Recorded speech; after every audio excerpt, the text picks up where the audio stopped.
c'est une fois sauvé, toujours sauvé. Est-ce que c'est vrai? Bon, je pense qu'il y a beaucoup de dénominations, je dirais, qui ont leurs propres opinions là-dessus. Et moi, j'ai la mienne. Et je dis pas que moi, j'ai la vérité absolue, pas en tout. Moi, je vais juste partager mon opinion personnelle et ma croyance là-dessus. Et je vous invite à croire, en tout cas, à faire votre recherche pour être certain de ce que vous autres, vous croyez. Mais moi, je peux vous dire que personnellement, je voudrais jamais, jamais, jamais, jamais prendre mon salut pour acquis. OK? Donc ça, c'est mon opinion personnelle. Puis je vais vous expliquer pourquoi. Donc, j'ai fait une recherche dans la Bible, puis j'ai relu un petit peu tout ce qui s'est passé avec Moïse, parce que pour moi, ce que j'ai appris aussi, je ne dis pas que ça vient tout de moi, ce que j'ai appris, c'est que l'histoire de l'Exode, c'est une représentation du processus pour être né de nouveau. Et donc, je vais reviser ça un petit peu avec vous ce matin. Donc, bonjour à Louisielle. Je vois qu'il y a quelques personnes qui sont ici. Donc, bienvenue ce matin. Et donc, j'espère que vous allez aimer mon petit message ce matin. Alors, je vais commencer tout de suite parce que je suis déjà en retard. Donc, il y a 4 étapes pour être né de nouveau. Donc, croire, repentir, être baptisé dans l'eau, recevoir le Saint-Esprit. Donc, on croit en Jésus-Christ, on se repent envers le Père pour nos péchés, on est baptisé dans l'eau au nom de Jésus-Christ, et ça, c'est l'immersion complète, et on reçoit le Saint-Esprit. Donc, c'est ça les 4 étapes pour être né de nouveau. Donc, l'exode des Israélites hors de l'Égypte est une image du processus pour être né de nouveau. Donc, regardons ça ensemble. Notez tout d'abord qu'il y a eu 600 000 hommes et leurs familles, donc à peu près 2 millions de personnes esclaves qui ont été sauvées et amenées en dehors de l'Égypte. Okay? Donc, 2 millions de personnes. Donc, la première chose qui s'est passée, c'était ce qu'on appelle la Pâque. Les Israélites croyaient au pouvoir du sang de l'agneau qui était placé sur les poteaux et les linteaux pour leur sauver lorsque le Seigneur a tué le premier-né de chaque foyer, incluant le fils de Pharaon. Donc, avant de sortir de l'Égypte, la dernière chose qui s'est passée, c'est que Dieu est allé voir Moïse et il a dit de dire aux Israélites de, de prendre le sang de l'agneau et le mettre autour de la porte pour qu'ils soient protégés et sauvés lorsqu'il y allait venir pour tuer tous les premiers-nés dans toute l'Égypte. Et c'est ici que les gens, c'est l'étape où ce que les gens disent, bon, ben une fois sauvés, toujours sauvés, parce qu'ils sont sauvés par le sang. Mais moi, mon opinion, c'est que si quelqu'un meurt tout de suite après, oui, ils sont sauvés. Mais la vie, pour la majorité d'entre nous, continue une fois qu'on est sauvé par le sang de Jésus-Christ. OK? Donc, il y a des choses qui se passent par après. Donc, regardons qu'est-ce qui s'est passé dans le temps de Moïse. Donc, après ça, il y a eu l'Exode. L'Exode, c'est lorsqu'ils se sont détournés de leur ancienne vie. Ils ont quitté l'Égypte et ils ont cheminé vers la mer Rouge qui est équivalent à la repentance. Parce que la repentance, c'est vraiment euh, de, de, de détourner de notre ancienne vie, de changer complètement nos habitudes et d'aller vers l'avant, vers Jésus, puis laisser notre vie ancienne en arrière de nous. Donc l'Exode, c'est vraiment comme ça, c'est la repentance. La mer Rouge représente le baptême dans l'eau parce que Dieu a séparé la mer Rouge pour qu'ils puissent traverser sur un sol sec vers une nouvelle vie. Ça, c'est le symbole du baptême et de leur ancienne vie qui courait après eux parce que les Égyptiens essayaient de les garder esclaves et là, ils couraient après eux pour les ramener en Égypte. Donc ça, c'est comme nos péchés de notre ancienne vie qui essayent de nous ramener là-dedans. Et Dieu a tout enterré les Égyptiens dans l'eau après que les Israélites étaient traversés. Donc c'est la même chose que nous, quand on se fait baptiser dans l'eau, notre ancienne vie euh, qui court après nous est toute enterrée et dans l'eau aussi. Donc c'est la même chose. La quatrième chose qui s'est passée, il y a eu un ange. Donc Dieu a dit à Moïse, je vais envoyer un ange devant vous pour vous protéger en chemin et vous conduire au lieu que j'ai préparé pour vous. Écoutez ça, c'est tellement beau. Respectez-le et obéissez-lui. Ne lui résistez pas et ne tolérera pas votre rébellion, car il est mon représentant. Mais si vous lui obéissez pleinement et si vous faites tout ce que je vous ai ordonné, je serai l'ennemi de vos ennemis et l'adversaire de vos adversaires. Donc l'ange que Dieu a envoyé avec Moïse et les Israélites, ça représente l'Esprit Saint qui est avec nous une fois qu'on est baptisé. Dans l'eau, on reçoit le Saint-Esprit. C'est la même chose. Ils étaient guidés par le nuage le jour et le pilier de la lumière la nuit, qui est équivalent au Saint-Esprit, que nous recevons après le baptême. Par l'intermédiaire de Moïse, Dieu leur a donné la loi de 10 commandements qui ont été écrits sur des pierres. Alors aujourd'hui, Dieu les écrit dans nos cœurs lorsque nous croyons en son Fils Jésus-Christ. Comme il est dit dans Hébreux 10:16, mais voici quelle alliance je vais conclure avec eux. Après ces jours-là, dit le Seigneur, je placerai mes lois sur leur cœur et je les graverai dans leurs pensées. Donc aujourd'hui, nous avons les commandements écrits sur nos cœurs et dans nos pensées. Donc, rappelez-vous encore que 600 000 hommes qui ont été sauvés de l'esclavage, mais seulement 2 personnes ont rentré dans la terre promise, et c'est Josué et Moïse. Josué et Caleb, excuse. Moïse n'a même pas réussi. OK? Donc, ça, c'était important à se rappeler parce que pourquoi qu'ils n'ont pas réussi? Parce que les 3000 premières personnes ont été tuées par Dieu parce qu'ils ont déshonoré Dieu en adorant une image qu'ils avaient fabriquée en or. C'était comme un bœuf là, en or. Et l'Éternel Dieu a dit à Moïse, c'est celui qui a péché contre moi que j'effacerai de mon livre. C'est ce qu'il a dit après. Il dit, celui qui a péché contre moi, j'effacerai de mon livre. Maintenant, va, conduis le peuple là où je t'ai dit. Mon ange marchera devant toi, mais au jour où j'interviendrai, je les châtierai pour leur péché. Donc, vous voyez que Dieu est très sérieux. Ensuite, il y avait aussi 2 fils d'Aaron qui ont allumé un feu profane et sont morts sur le coup. Il y avait aussi 3 grandes familles qui se sont élevées contre Moïse, qui ont été englouties par la terre. Donc, plein de personnes en route, pardon, qui sont morts à cause de leur péché, parce qu'ils ont désobéi. Les Israélites eux-mêmes ne sont pas entrés dans la terre promise à cause de leur incrédulité.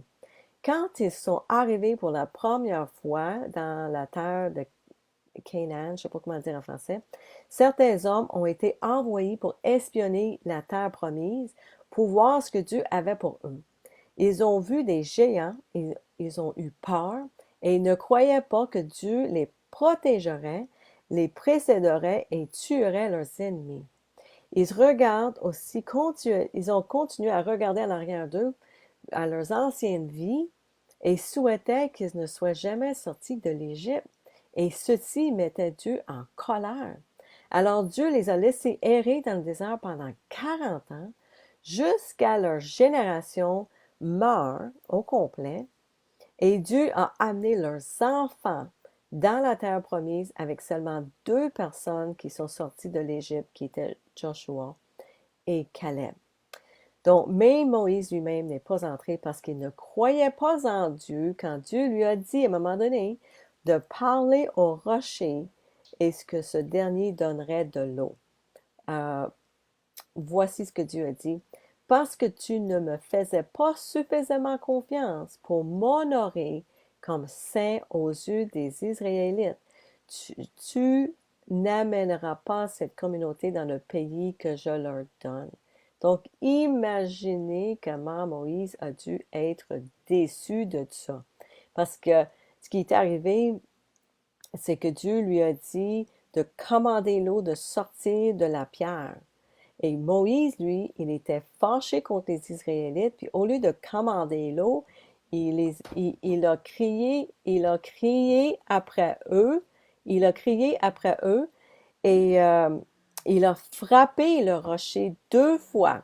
Donc c'est pour ça que Dieu était fâché avec eux. Ce que j'ai remarqué en lisant les livres d'Exode, Lévitique et Nombre, c'est le manque de la crainte de Dieu et le manque de révérence envers lui. Aujourd'hui, nous voyons aussi que c'est la même chose. Il y a un manque de crainte de Dieu et un manque de révérence envers lui aujourd'hui. Dans Lévitique 10, 3, Dieu a dit, ma sainteté doit être respectée par ceux qui s'approchent de moi, et je manifesterai ma gloire aux yeux de tout le peuple. Donc, à la lumière de tout ce que nous venons de voir, je pense que nous devrions jamais prendre pour acquis notre salut. Dieu est le même hier, aujourd'hui et demain et toujours. Donc, beaucoup de gens citeront Romains 8, 35 à 39 pour défendre la notion une fois sauvé, toujours sauvé, mais permettez-moi de le lire pour que vous compreniez d'où ça vient. Qu'est-ce qui pourrait nous arracher à l'amour du Christ? La détresse ou l'angoisse, la persécution, la faim, la misère, le danger ou l'épée, car il nous arrive ce que dit l'Écriture. Donc ça, c'est Paul qui est en train d'écrire aux Romains. À cause de toi, nous sommes exposés à la mort à la longueur de jour. On nous considère comme des moutons destinés à l'abattoir. Mais dans tout cela, nous sommes bien plus que des vainqueurs par celui qui nous a aimés. Oui, j'ai l'absolue certitude. Ni la mort, ni la vie, ni les anges, ni les dominations, ni le présent, ni l'avenir, ni les puissances, ni ce qui est en haut, ni ce qui est en bas, ni aucune créature, rien ne pourra nous arracher à l'amour que Dieu nous a témoigné en Jésus-Christ notre Seigneur. C'est beau, hein? Mais notez que la seule chose qui manque à cette liste est nous-mêmes. Oui, c'est vrai, nous pouvons nous séparer. C'est nous qui pourrons nous séparer de l'amour de Dieu en étant désobéissants, incrédules ou en tournant notre dos à Dieu après qu'on est sauvé. Donc, en Hébreux 6, 4 à 12, je vais terminer avec ceci. C'est écrit, c'est Paul qui l'écrit aux Hébreux. En effet, ceux qui ont été une fois éclairés, qui ont goûté au don du ciel, qui ont eu part au Saint-Esprit, qui ont expérimenté combien la parole de Dieu est bienfaisante et fait l'expérience des forces du monde à venir, et qui pourtant se sont détournés de la foi, ne peuvent être ramenés à nouveau à changer d'attitude, car ils crucifient le Fils de nouveau pour leur propre compte et le déshonorent publiquement.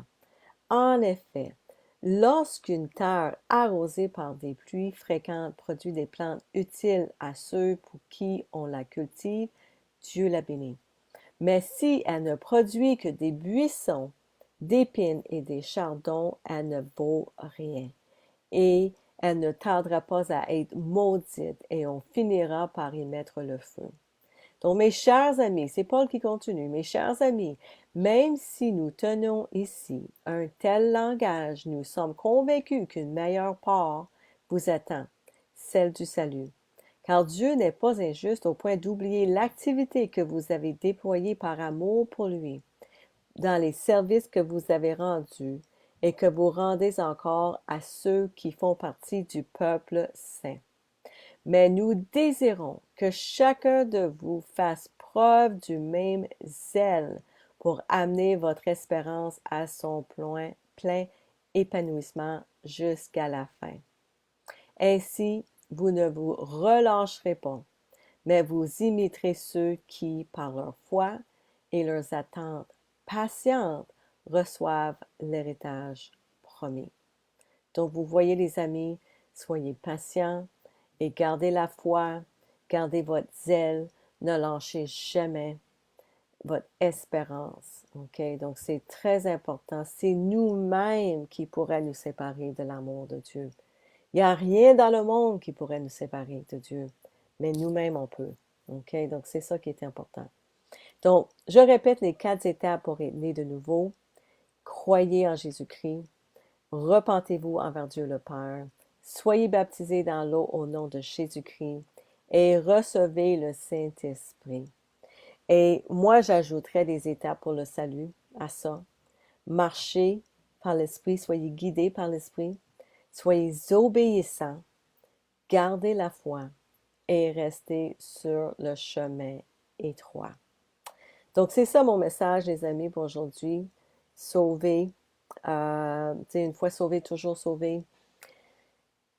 Moi, je crois que c'est nous autres mêmes qui pourraient faire des choses pour qu'on ne soit plus sauvé. Quand on regarde dans l'Ancien Testament, qu'est-ce qui s'est passé avec les Israélites, puis comment les gens se sont détournés vers Dieu, ils n'ont pas eu la crainte de Dieu, ils n'ont pas été révérents envers lui. Moi, je ne veux pas être comme ça, parce que je trouve que c'était tellement triste. Après tout ce que Dieu le Père a fait pour eux, comment qu'ils ont été désobéissants.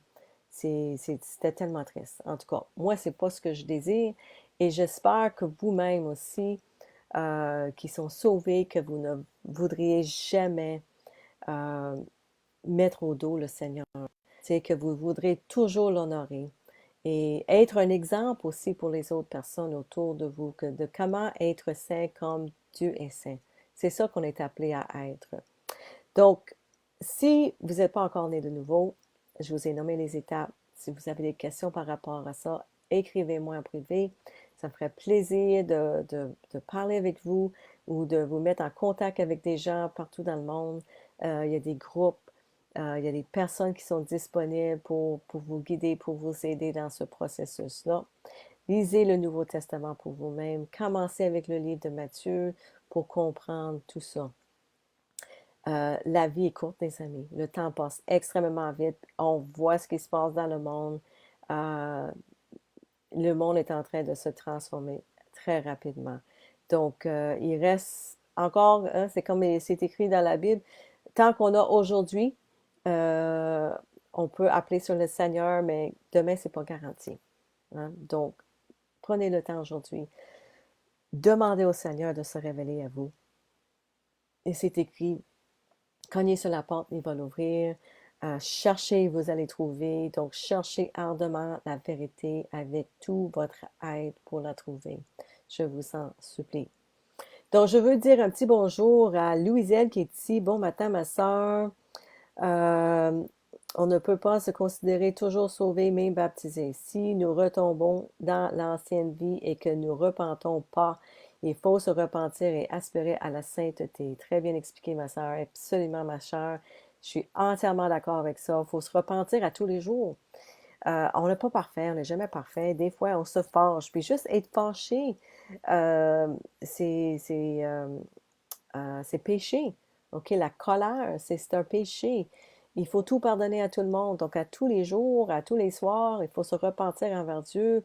Puis quand on a de la difficulté à être saint, comme on est appelé à être saint, il faut demander la grâce de Dieu, lui demander de nous donner cette grâce-là pour être une meilleure personne. Moi, je sais, c'est ce que je fais à tous les jours. Parce qu'il y a des journées qui ne sont pas faciles. Et on ne peut vivre cette vie sans lui. C'est juste sa grâce qui peut nous amener dans cette paix à tous les jours. Et c'est ça, la repentance à tous les jours, c'est tellement important.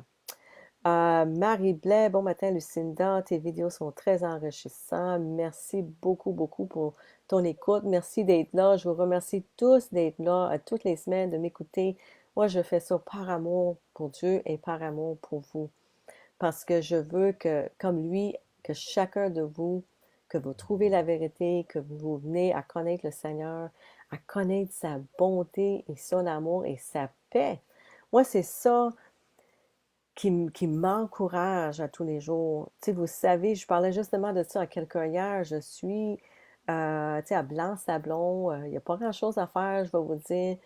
Euh, Tu sais, il y a pas de centre d'achat, il n'y a pas de cinéma, il n'y a pas de foule, il y a vraiment pas grand-chose. Et en même temps, je n'ai jamais été si bien, si en paix dans ma vie. Je n'ai plus rien non plus. J'ai pas de maison, j'ai pas d'auto, j'ai pas d'argent, j'ai plus rien non plus physiquement, matériellement. Mais je peux vous assurer que je n'ai jamais été plus heureuse, plus en paix dans ma vie parce que j'ai Jésus-Christ et je sais que je sais que je sais où ce que je m'en vais quand je vais mourir, et c'est tout ce qui est important. Il n'y a rien d'autre qui importe dans la vie que de savoir sans aucun doute que je serai avec Jésus-Christ et que je vivrai une vie éternelle avec lui. Avant, je croyais, mais là, je sais. Puis il y a une grosse différence parce que même les démons croient. OK? Donc, moi, je vous encourage tous à chercher cette vérité-là et à recevoir la paix qui dépasse tout entendement. C'est ça qui est écrit dans la Bible. Je vous assure, il n'y a rien de plus merveilleux que de trouver la vérité, parce que la vérité nous rend libres. Et qu'importe ce qui va se passer dans ce monde de fou dans lequel on vit, dans la noirceur qui se propage autour de nous parce que ça va se rempirer, nous avons une paix à l'intérieur de nous, nous avons euh, une liberté que personne ne peut nous enlever, qu'importe ce qui se passe. Hier soir, j'ai écouté un film qui s'appelle Torturé pour Christ. Je ne sais pas si ça existe en français, sûrement traduit. Torturé pour le Christ. Et le monsieur qui passe 14 ans en prison a été torturé à tous les jours pour sa croyance, mais ça ne l'a jamais empêché de continuer à prier et à toucher chaque personne avec qui il est entré en contact, parce que lui, il savait qu'un jour, mais qu'il meurt, il va être avec Jésus-Christ. Il n'a jamais en voulu aux gens qui le torturaient, il a prié pour eux. Il voulait simplement que tous eux découvrent Jésus aussi. En tout cas, c'était extraordinaire. Donc, bon matin, Lynn, Nicole Champoux, Doris Labarre, ma chère sœur. Merci d'être là. Suzanne Gionnet, merci beaucoup à vous tous d'être à l'écoute. Michel Chabot, euh, je vous aime énormément. Partagez cette vidéo avec les gens autour de vous. C'est tellement, tellement important parce que, comme je vous dis à chaque semaine, le temps est court et nous avons besoin de trouver la vérité pour nous-mêmes. Donc, je vous aime énormément. J'ai toujours été franche et directe avec vous. J'ai toujours partagé mon cœur avec vous. Et tout ce que j'ai fait dans le passé, je l'ai fait avec amour parce que je croyais que c'est la vérité. Mais là, non pas que je crois que c'est la vérité, je sais. Je sais sans aucun doute, mes amis, mes frères et sœurs, que ceci est la vérité. OK? Donc, cherchez Jésus pendant qu'il est encore possible de le trouver, parce que le temps est court. Donc, prenez le temps aujourd'hui de remercier le Seigneur pour tout ce que vous avez dans votre cœur, tout ce que vous avez dans votre vie. Prenez le temps de lire le Nouveau Testament. Si vous n'avez pas encore acheté une copie, écrivez-moi, je vous enverrai une copie. Allez en ligne parce qu'il y a des Bibles gratuites là, sur iPhone, sur votre ordi, l'iPad, en tout cas. C'est gratuit aussi, vous pouvez lire. Commencez par le livre de Matthieu et découvrez cette vérité-là pour vous-même. Donc, avec ça, je vous souhaite une merveilleuse, merveilleuse semaine. Soyez tous bénis.